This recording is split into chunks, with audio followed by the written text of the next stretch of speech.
आदाब नाज़रीन, आप सबका खैर मकदम है हमारे चैनल डेली कश्मीर गैलरी में।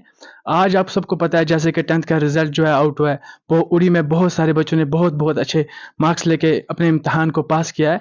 तो उनमें से कुछ बच्चों से हम आज जुड़े हैं, तो उनसे हम जानेंगे कि उनको इतने अच्छे मार्क्स आने के बाद उनको कैसा लग रहा है। तो आप अपने बारे में कुछ बताएँ? अस्सलामुअलैकुम। सबसे पहले मैं अल्लाह का शुक्र अदा करती हूँ कि उसने मुझे इस काबिल समझा कि उसने मुझे इतनी शानदार कामयाबी दी। सबसे पहले मैं अपने वालिदैन का शुक्र अदा करती हूँ कि उन्होंने मुझ पे इतनी मेहनत की, मुझे इतने अच्छे स्कूल्स में स्टडी करवाया। तो सबसे पहले मेरी बेसिक स्टडीज़ न्यू लाइट से हुई हैं, नर्सरी से 8th तक। वहाँ पे मेरे टीचर्स ने बहुत मेहनत की, उन्होंने मुझे इस काबिल बनाया। उसके बाद मेरी 9th-10th में स्टडी आर्मी मिडल स्कूल उड़ी से हुई है। मेरे 10th के टीचर्स ने मुझ पे बहुत मेहनत की। मैं बहुत शुक्रगुज़ार हूँ उनकी। उन्होंने मुझ पे बहुत मेहनत की। जो भी मेरे डाउट्स थे उन्होंने मेरे बहुत डाउट क्लियर किए। मेरे बहुत अच्छे टीचर्स थे वहाँ पे, इंग्लिश के, साइंस के। मुझे कभी किसी ऑनलाइन की ज़रूरत ही नहीं पड़ी, उनको मतलब यूट्यूब में कोई भी जाने की ज़रूरत ही नहीं पड़ी। ब मैंने एनसीईआरटी को कंसल्ट किया, मैंने कोई एक्स्ट्रा बुक्स नहीं पढ़ी हैं। जेके बॉस की जो भी सिलेबस था मैंने उसको कवर किया अच्छे से, और मैंने ट्यूशन्स भी लिए स्मार्ट स्टडी से, और मैंने सेल्फ स्टडी भी बहुत ज़्यादा की। जैसे कि हमने देखा आपका जो मार्क्स कार्ड था, आपको 500 में से 493 मार्क्स थे। तो आप बताएँ कि इतने मार्क्स लाने के बाद आपके जो 7 नंबर जो कम हैं, तो क्या आप उनमें इम्प्रूवमेंट आने वाले फ्यूचर में होगी कि आप 12th में 500 में से 500 मार्क्स लाने के लिए कोशिश करोगे? जी, बिल्कुल करूँगी। अब मेरी स्टडीज़ के दौरान मुझे पता चल गया कि मुझे कहाँ-कहाँ चूक हो गई, कहाँ मेरी कमी महसूस हो गई मुझे, मैंने कहाँ-कहाँ गलतियाँ की। अब मैं आगे फर्दर स्टडीज़ में मैं अपनी गलतियाँ बिल्कुल सुधारूँगी। तो आपको कितनी खुशी हो रही है कि आपने इतना अच्छा स्कोर किया है, तो आपको आपके वालिदैन को भी आपके ऊपर प्राउड होगा, उड़ी के सब लोगों को आपके ऊपर प्राउड होगा, क्योंकि शायद उड़ी में से आप टॉपर्स में से एक हो, तो आपको ये खुशी जो है कैसे शेयर कर रहे हो आज इस खुशी को कैसे मना रहे हो? बस अल्लाह का शुक्र अदा करती हूँ कि मुझे इतने अच्छे मार्क्स मिले। मैं अपने माँ-बाप का भी बहुत शुक्रगुज़ार हूँ, उन्होंने मुझे मेरा साथ दिया, पूरे साल भर साथ दिया।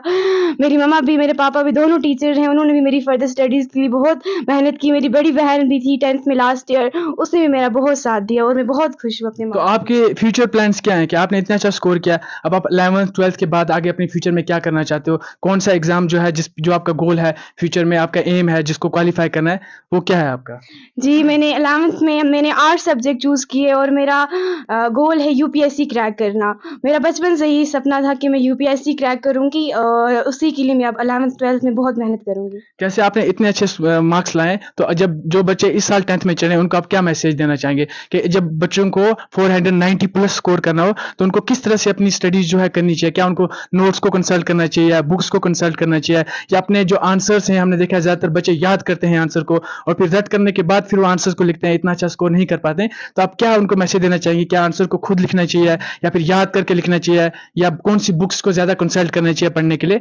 क्या आप बताना चाहेंगे? क्या मैसेज होगी आपकी उनके लिए? बनाओ अपने, उसको अच्छे से स्टडी करो और उसी को याद करो, समझो। एक टैक्ट है, लेकिन वो आगे जाके नहीं काम आता है। आपको यहाँ पे मार्क्स के लिए काम आएगा, लेकिन आगे जाके आपको कोई भी एग्ज़ाम्स क्रैक करना है, उसके लिए आपको नोटिफ़िकेशन काम नहीं आएगा। तो सबसे पहले आपको समझ के लिखना है पेपर्स में। तो जिस स्कूल में आप पढ़ते थे, उस स्कूल में आपके टीचर्स ने आपको कितना सपोर्ट किया इस चीज़ में? आपके वालिदैन ने आपको कितना सपोर्ट किया इस चीज़ में?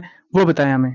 जी, टीचर्स ने तो मेरा बहुत सपोर्ट किया है। गुरुकुल में 10th में मैंने स्टडी की है, वहाँ पे हमारा सिलेबस हाफ ईयर में कंप्लीट हो गया था। उन्होंने हमें जितने भी डाउट्स थे हमारे स्कूल्स में ही क्लियर किए। अगर हमें घर में भी कोई डाउट होता था, तो हम उनको कॉल करके पूछते थे, वो हमारे डाउट पूरे क्लियर करते थे। तो अगर हमें घर में भी किसी से, माँ-बाप तो मेरे दोनों टीचर्स ही हैं, उन्होंने भी मेरे डाउट्स अच्छे से क्लियर करवाए। अब हम अतीरा के पापा से जानेंगे कि उनको कितना फ़ख्र हो रहा है अपनी बेटी पे कि उन्होंने इतने अच्छे मार्क्स लाए। पास तो पास, लेकिन मुझे मेहनत के इतने मार्क्स ना गई। बहुत खुशी हो रही है मुझे। तो इंशाल्लाह। आपकी बच्ची जब स्कूल से घर आती थी, वो कितनी मेहनत करती थी, रात को कितने टाइम तक पढ़ती थी? ये बताएँ हमें। मेहनत हमने बहुत की है। वो पढ़ती थी, उनको बार-बार मैं डाँटता था, मैं इनको पढ़ो, पढ़ो अपने टाइम पर पढ़ जो कहते हैं बकने पढ़ो, पढ़ने में इनको बहुत डाँटता था मैं। तो मुझे बहुत खुशी हुई, अल्लाह का लाख-लाख शुक्रिया अदा करता हूँ। इससे मैं तो कुछ नहीं बोल सकता इसके तो आगे। क्या आज आपको अपनी बेटी पे कितना फ़ख्र हो रहा है जब आपकी बेटी ने मुझे पूरी उड़ी में आपका नाम रोशन किया है? लड़के इसमें 4 लड़कियाँ हैं, लड़का कोई नहीं है मुझे, इसमें लड़कों के बराबर है ये। मुझे बहुत खुशी हो रही है। अल्लाह ताला का लाख-लाख शुक्रिया है, इसने मुझे इतनी लड़कियाँ दी हैं। तो आपको आपकी बेटी जो थी घर पे कितने टाइम तक पढ़ती थी? 2 घंटे, 4 घंटे, 5 घंटे कितने टाइम तक पढ़ती थी? हाँ, कम से कम 4-5 घंटे पढ़ती थी। जी, हाँ।